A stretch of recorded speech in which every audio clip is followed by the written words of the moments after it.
가마우지라는 새를 아십니까? 가마우지 낚시법이라는 낚시법을 아십니까? 가마우지는 목에 줄이 묶여 삽니다. 그것도 아주 단단히. 묶인 줄 때문에 물고기를 잡아도 삼킬 수가 없습니다. 하루 종일 배가 고픕니다. 배가 고프니 더 열심히, 다른 가마우지들보다 더 많이 물고기를 잡아야 한다는 본능으로 더 열심히 잡습니다. 낚시꾼은 아무 일도 하지 않아도 됩니다. 그저 가마우지가 도망가지 못하도록 밧줄을 잡고 자리만 지키고 있으면 됩니다. 일정 시간이 지나면 낚시를 하는 낚시꾼은 밧줄을 당겨 가마우지를 불러들입니다.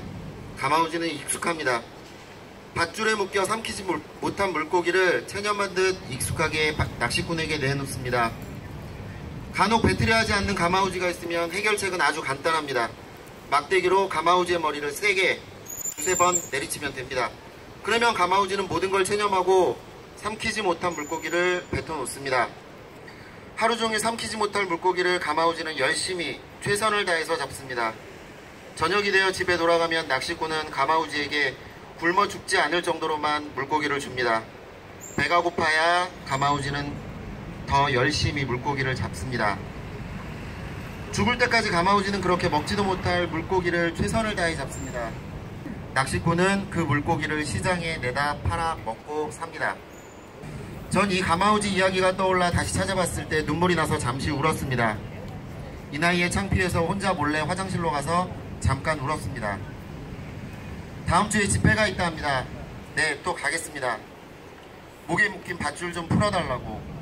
내가 잡은 물고기에 정당한 몫을 달라고. 막대기로 머리 맞겠지요. 맞아도 한번 거부해보렵니다. 내쳐져서 더 힘든 야생의 삶이 기다리고 있을 수도 있겠지요. 아니면 더 암울한 현실이 올 수도 있겠지요. 그래도 가보려고 합니다. 같이 함께 이 길 가주시지는 않으시겠습니까?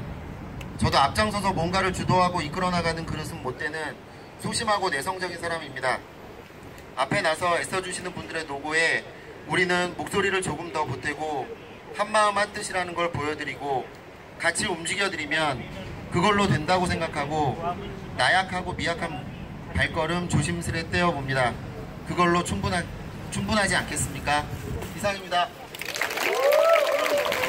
사랑하는 우리 아들에게 벌써 20년 전 내가 세상과의 첫 호흡을 시작하던 그때 엄마는 뱃속에서 자라던 생명을 처음 세상과 만나게 했다는 성취감으로 눈물을 흘렸고 아빠는 내가 태어난 대학병원 복도를 오가던 교수님들과 교직원들에게 축하 인사를 받느라 뿌듯했단다. 그런데 이제 대학교가 개강해서 기숙사로 돌아가는 내 모습을 보면서 엄마와 아빠는 적잖은 눈물을 감출 수밖에 없단다. 대학 시절을 보낸 엄마 아빠처럼 우리 큰아들도 벌써 대학생이라니 정말 세월이 빠르게 지나갔구나 라면서 많은 생각을 떠올려 본다. 방학을 맞아서 집에 있던 2달 동안 제대로 된 식사를 챙겨주지 못한 일이 잠깐의 아쉬움이라면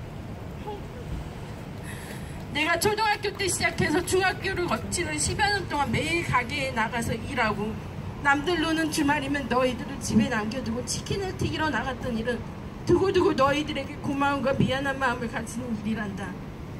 그런데 요즘 엄마 아빠의 대화에서 협의하나 본사라는 말이 종종 들리곤 했을 텐데 그 얘기를 꺼내기에 앞서서 엄마 아빠의 신혼여행 얘기를 먼저 해주려고 한다.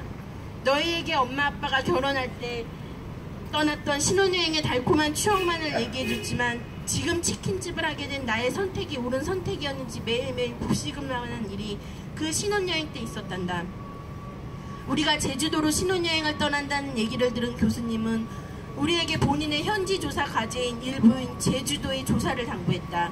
그래서 우리끼리 온전히 보내도 부족했을 짧은 사흘의 시간을 쪼개서 반나절 동안 구자읍의 당근밭에서 할아버지 할머니 농부들에게 질문을 던지던 일을 했단다. 생각해볼래? 신혼여행 복장으로 찾아온 신혼부부가 평생 한 번뿐인 소중한 시간을 당근밭에 앉아있는 모습. 지금 생각하면 우습기도 하고 화가 치밀어 오르기도 하지만 그때는 그것이 당연한 줄 알았다. 아무것도 모르던 젊은 부부였던 엄마 아빠는 교수님의 그런 부탁을 들어주는 것이 당연한 도리인 줄만 알았다. 그때는 그것이 당연한 일인 줄 알았다. 그럼 조산 경비나 숙박비 항공료는 받았냐고? 그랬으면 엄마 아빠에게 부탁했던 말로만 부탁이고 실제로는 강압적인 폭력을 행사한 그 교수님이 직접 제주도에 가서 조사를 했겠지. 지난 봄까지만 해도 남들이 부러워하는 매출을 올리면서도 은행에 갚는 원금이 줄어들지 않는다면서 엄마와 마주 앉아 이상하다를 연발하곤 했단다. 기름이 튀어서 팔뚝과 얼굴에 검은 화상 자국을 남겨도 우리의 선택이었으니까 묵묵히 참고 치킨을 튀겼단다. 배달 나간 오토바이가 돌아오지 않을 때는 무슨 사고라도 난 게 아닌지 주문 전화 벨소리에도 깜짝깜짝 놀라곤 했단다. 그리고 특히 너희들이 자라나는 중고등학교의 평생 기억에 가게로 나가야 해서 늘 곁에 없던 엄마 아빠로 기억 남는 일이 정말 싫었단다. 그때까지는 그것이 당연한 일인 줄 알았다. 그런데 지난 5월 초 재계약을 위해 참가한 교육에서 대표이사님이 여러 사장님들에게 외치던 말, 하루도 쉬지 않으면 매출이 든다. 12시에 문을 열어서 매출을 올려라. 아빠는 그때 깨달은 게 있단다. 똑같구나, 정말 똑같구나.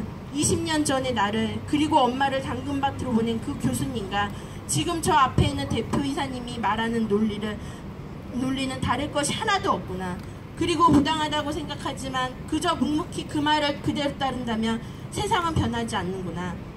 아빠 엄마가 매일의 매출과 직원들의 출퇴근처럼 가게 일만 고민하는 동안 정말 중요한 너희들은 엄마 아빠 없이 집에 콕 틀어박혀서 몸만 자라나고 있었다는 사실을 대표이사님의 교육을 듣고 나서 이제는 분명히 알게 되었단다. 본사에서는 지금도 내 가게를 내가 열고 닫는 시간을 체크하면서 꼭 오전에 풀스를 켜놓으셔야 합니다라고 운영과장은 기뜸을 해준다.